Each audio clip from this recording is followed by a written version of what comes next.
Hello, my name is Jim Brock and I'm the president of the North Bay chapter of Trout Unlimited.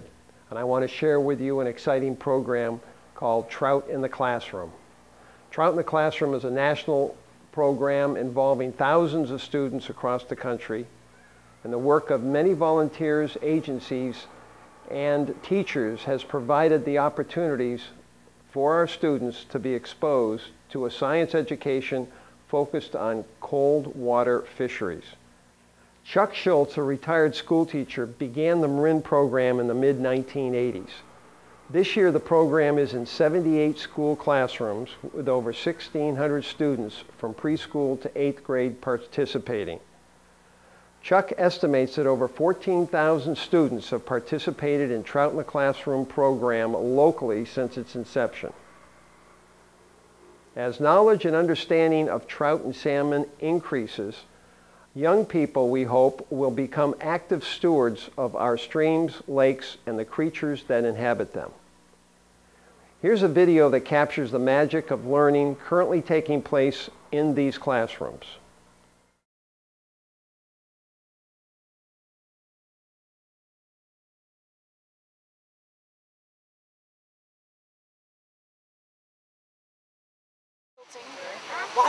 Watch him, he wants to swim.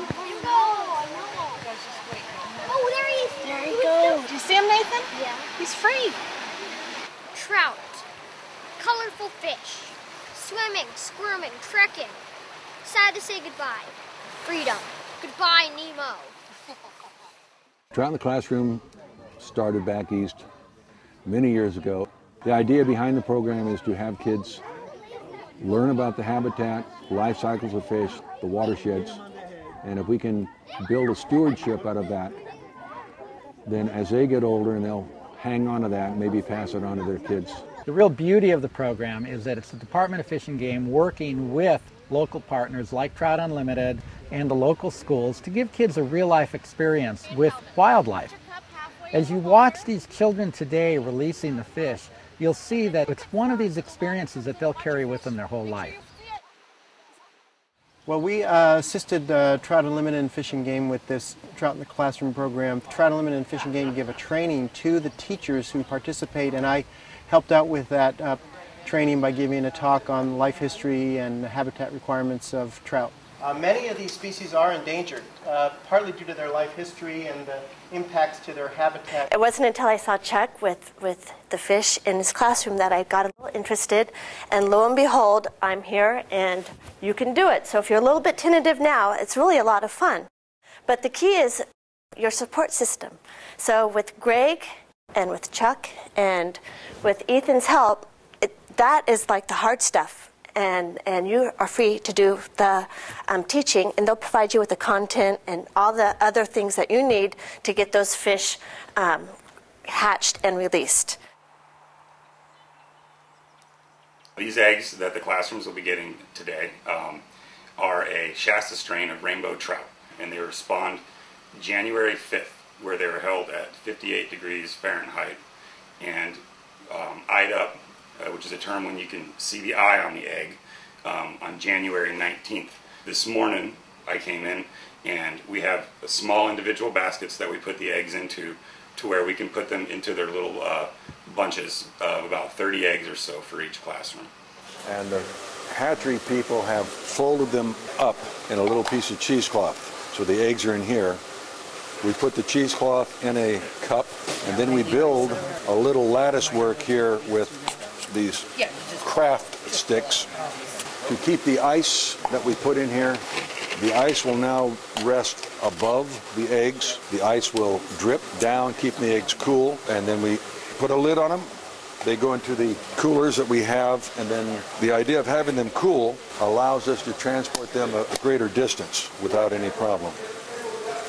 Some of these eggs will be a couple of hours away from here before they're actually put into an aquarium. It's almost like a nursery for baby fish to be hatched from their eggs, but we get to be the parents, and the eggs are going to hatch in our classroom. Just stay in your seat. You'll get to see them. Drip there. A little drip, a little water. I can see their eyes.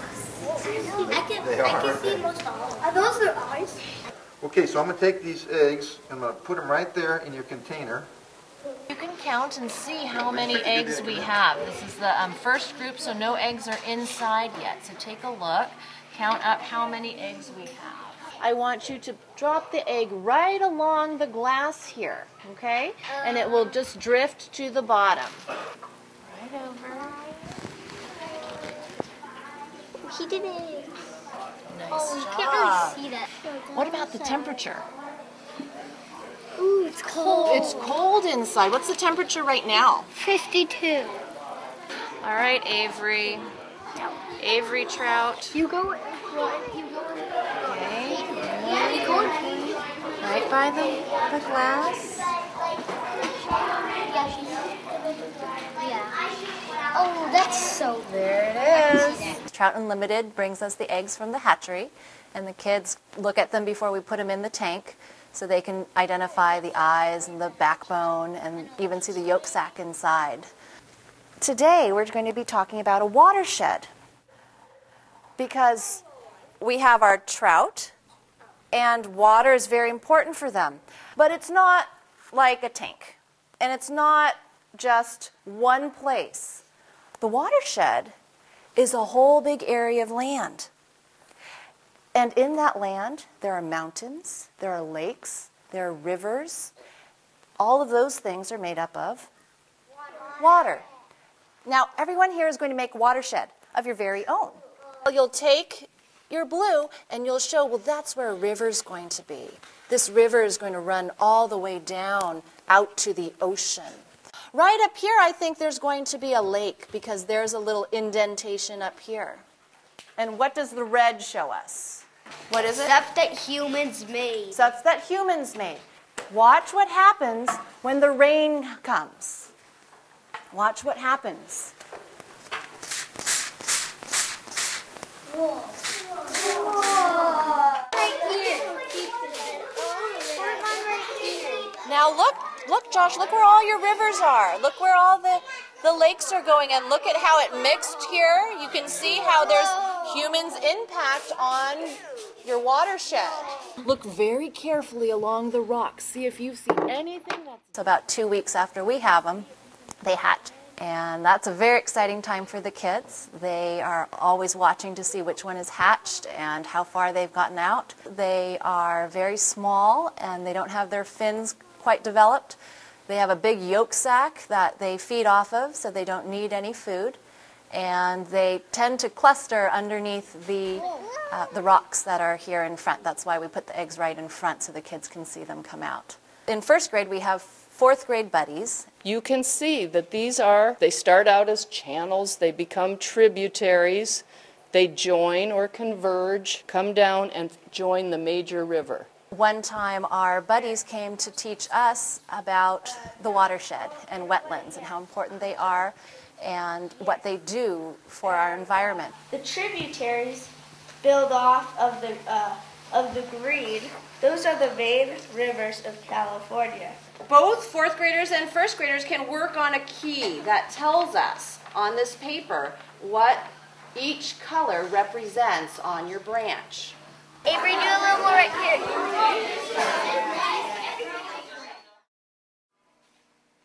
Once they start to develop their fins, they become fry and they start to swim up in the water column.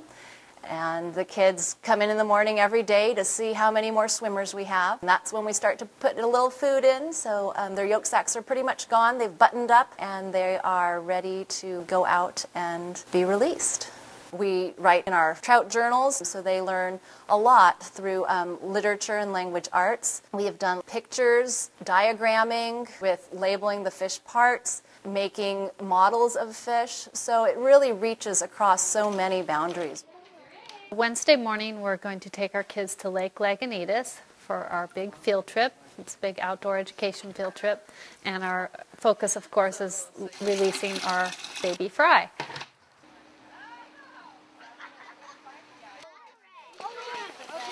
You know what? Let's look at a couple carrots. When we get to the creek, we take our bucket and we find a nice level spot in the creek where the water's not rushing too fast, and we put the bucket in so that the temperature stabilizes for the fish. We'll have little cups for the kids. Maybe take 2 kids at a time and gently take them to a spot where they can kind of get down on their knees on a rock and gently pour the fish into the water. Yeah, it's really special. It's a nice moment to see the fish kind of swim in their own habitat. Last year they hung around a little while so we could watch them kind of sit there and swim. I think the kids get so much out of this program. They learn about the native plants and the animals that are around them and how to take care of them. They get to experience life from an egg all the way up to a little fish. And then they get to feel responsible about taking care of that. And we hope that they take that stewardship with other creatures and other things in our environment as well.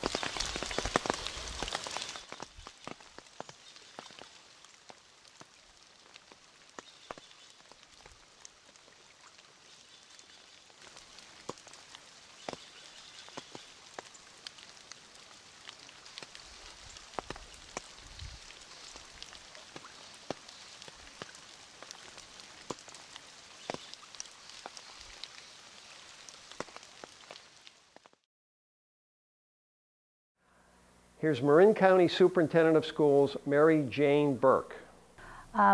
When the young people in our schools can be involved in an activity that's hands-on, that provides them real life experiences about what is actually happening when it comes to what happens to those eggs and where do they go, that can make a difference and can change a kid's life forever.